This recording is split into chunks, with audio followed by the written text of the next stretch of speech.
ಅಲ್ಲಿ ಕೆಲವು ಅಸಹನೀಯವಾಗಿರತಕ್ಕಂಥ ಕೆಲವು ಘಟನೆಗಳನ್ನು ನಾವು ಕಾಣ್ತಾ ಇದ್ದೇವೆ, ಕೇಳ್ತಾ ಇದ್ದೇವೆ. ಏನು, ನಾವು ಯಾವ ಗೋವುಗಳನ್ನು, ಗೋವೃಷಭಗಳನ್ನು ನಿತ್ಯ ಪೂಜಿಸ್ತಾ ಇದ್ದೇವೆ, ಆ ಗೋವುಗಳ ಮೇಲೆ, ಗೋವೃಷಗಳ ಮೇಲೆ ಆಕ್ರಮಣ.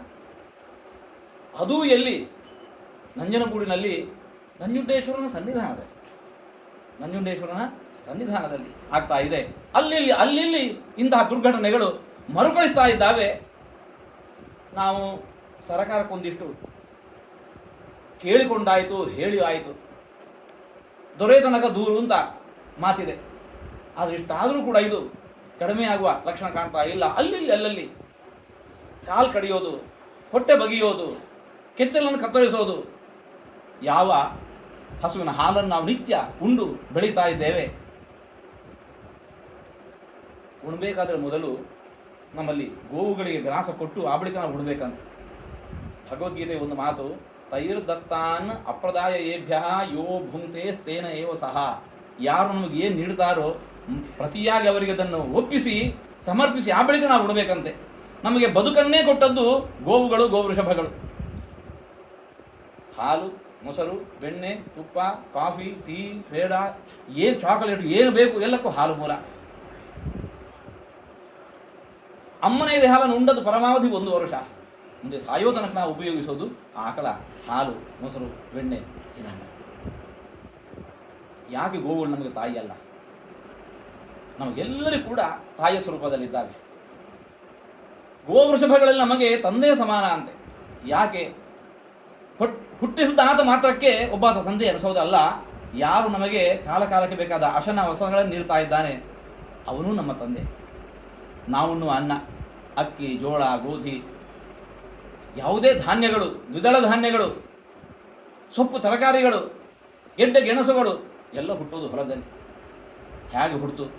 ಆ ಗೋವೃಷಭಗಳು ಹಾಗೆ ದುಡಿದದ್ದರಿಂದಾಗಿ ಅಲ್ಲಿ ನಾವು ಉಣ್ಣುವ ಅನ್ನ ಹುಡ್ತಾ ಇದೆ. ಅನ್ನ ಅಷ್ಟೇ ಅಲ್ಲ, ಉಡುವ ಬಟ್ಟೆಗೆ ಬೇಕಾಗಿರುವ ಹತ್ತಿ ಹುಟ್ಟಿದ್ದು ಹೊಲದಲ್ಲಿ, ದುಡಿದದ್ದು ಆ ಗೋವೃಷಭಗಳು. ಹೀಗೆ ನಮಗೆ ಬದುಕಿನುದ್ದಕ್ಕೂ ಅಶನ ವಸನಗಳನ್ನಿತ್ತು. ಒಳ್ಳೆಯ ಬೆಳೆ ಬೇಕು ಅಂತಿದ್ರೆ ಮತ್ತೆ ಗೊಬ್ಬರವನ್ನು ನೀಡಬೇಕು. ನೀಡ್ತೀಯಾ? ಬದುಕಿನುದ್ದಕ್ಕೂ ನಮ್ಮನ್ನು ಅಶನ ವಸನಗಳನ್ನಿತ್ತು ಪೋಷಿಸ್ತಾ ಇರುವ ಗೋವೃಷಭಗಳು, ಆ ಸಂತತಿ ನಮಗೆ ತಂದೆ ತಾಯಿ ಇದ್ದಂತೆ. ಇದು ನಮ್ಮ ಸಂಸ್ಕೃತಿ. ಅಂತಹ ಗೋವುಗಳ ಮೇಲೆ ಈ ರೀತಿಯ ಅಪಚಾರ, ಅನ್ಯಾಯ ನಡೆಯುವುದನ್ನು ಕಂಡು ನಾವು ಸುಮ್ಮನಿದ್ದೇವೆ ಅಂತಂದರೆ ದೇವರು ಮೆಚ್ಚಲಾರ.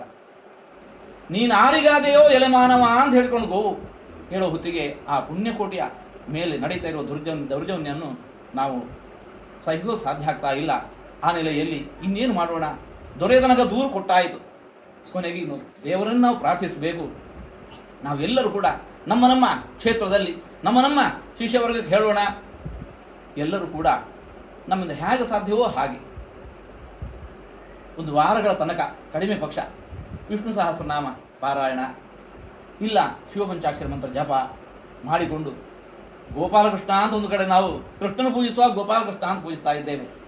ಮಹರುದ್ರ ದೇವರನ್ನು ಪೂಜಿಸುವಾಗ ನಂದಿವಾಹನ ಅಂತ ಪೂಜಿಸ್ತಾ ಇದ್ದೇವೆ.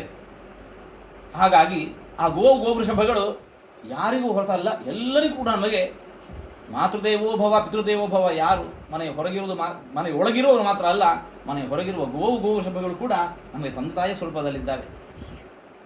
ನಾವು ಮನೆಯೊಳಗೆ ಪ್ರವೇಶ ಮಾಡಬೇಕು ಅಂತಾದರೆ ಮೊದಲು ಗೋವುಗಳ ಪ್ರವೇಶ ಆಗಬೇಕು. ಅಂತಹ ಗೋವುಗಳ ಕುರಿತಾಗಿ ಈ ರೀತಿಯ ಹಿಂಸೆ, ಅನಾಚಾರ ನಡೀತಾ ಇದೆ. ನಾವು ಲೋಕದ ಎಲ್ಲರಿಗೂ ಕೂಡ ದೇವರೇ ಸದ್ಬುದ್ಧಿ ಕೊಡು ಅಂತ ಹೇಳಿಕೊಂಡು ದೇವರಲ್ಲಿ ನಾವು ಪ್ರಾರ್ಥಿಸೋಣ. ಮಹರುದ್ರ ದೇವರು ಮನೋನಿಯಾಮಕರಂತೆ. ತೈಲಧಾರೆಯಂತೆ ಮನಸ್ಸು ಕೊಡು ಹರಿಯಲ್ಲಿ ಶಂಭೋ ಕೈಲಾಸವಾಸ ಗೌರೀಶ ಈಶ ಅಂತ ದಾಸರು ಕೂಡ ಆ ಮಹರುದ್ರ ದೇವರನ್ನು ಕೊಂಡಾಡಿದ್ದಾರೆ. ಅಂತಹ ರುದ್ರದೇವರ ಕ್ಷೇತ್ರಗಳಲ್ಲಿ, ನಮ್ಮ ಮಠಗಳಲ್ಲಿ, ದೇವಾಲಯಗಳಲ್ಲಿ, ಮಠ ಮಂದಿರಗಳಲ್ಲಿ ಎಲ್ಲರೂ ಕೂಡ ಸಾಮೂಹಿಕವಾಗಿ ನಾವು ಒಂದಿಷ್ಟು ದೇವತಾ ಪ್ರಾರ್ಥನೆಯನ್ನು ಮಾಡಿ, ಅದು ಶಿವಪಂಚಾಕ್ಷರ ಮಂತ್ರ ಜಪ ಇರಬಹುದು, ವಿಷ್ಣು ಸಹಸ್ರನಾಮ ಪಾರಾಯಣ ಇರಬಹುದು, ಈ ಮೂಲಕ ದೇವರಲ್ಲಿ ಪ್ರಾರ್ಥಿಸೋಣ. ಎಲ್ಲರೂ ಕೂಡ ಒಳ್ಳೆ ಬುದ್ಧಿ ಕೊಡು ದೇವರೇ. ಆ ಗೋವುಗಳ ಮೇಲೆ, ಮೂಕ ಪ್ರಾಣಿಗಳ ಮೇಲೆ ಒಂದು ಮಾತಿದೆ, ಏನು, ಗೋವಿನಷ್ಟು ಸಾಧು ಅಂತ ಹೇಳಿಕೊಂಡು. ಸಾಧುತ್ವಕ್ಕೆ ಇನ್ನೊಂದು ಪರ್ಯಾಯ ಪದ ಅದು ಗೋವು. ಅಂತಹ ಗೋವಿನ ಮೇಲೆ ಈ ರೀತಿಯಾಗಿ ಆಕ್ರಮಣ ಅನಾಚಾರ ನಡೀತಾ ಇರುವಂತಹದ್ದು ಅದು ಅಕ್ಷಮ್ಯ ಅಪರಾಧ ಆಗಿದೆ.